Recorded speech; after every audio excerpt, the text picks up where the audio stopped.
Mag-ingat dahil ang mga fallen angel ay nananatiling konektado sa nangyayari sa mundong ito.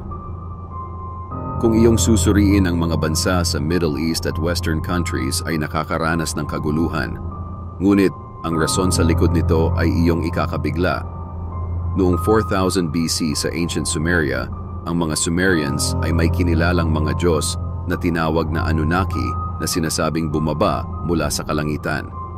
Base sa paglalarawan ng mga Sumerians mula sa mga tablets, ay mayroon itong 4 na pakpak sa likod na nagturo sa sangkatauhan mula sa paggawa ng abanseng sibilisasyon, mga armas, taktika sa digmaan, mga sorcery at astrology, at pagkakaroon ng lahi sa sangkatauhan na tinawag na Nephilim na isang mga higante. Kung iyong susuriin ay kapareho ito ng ipinaliwanag sa Book of Enoch kung paano tinuruan ng mga fallen angels ang sangkatauhan ng ipinagbabawal na kaalaman.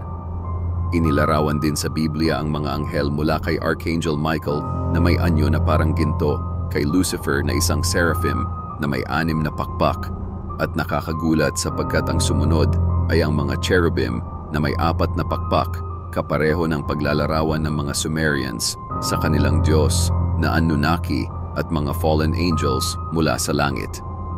Kung kaya't iyong mapapansin, ay patuloy na lumalala ang mga nangyayari dahil ang mga nilalang na ito ay nananatiling konektado sa sangkatauhan at ang mundong ito. Ano sa palagay mo?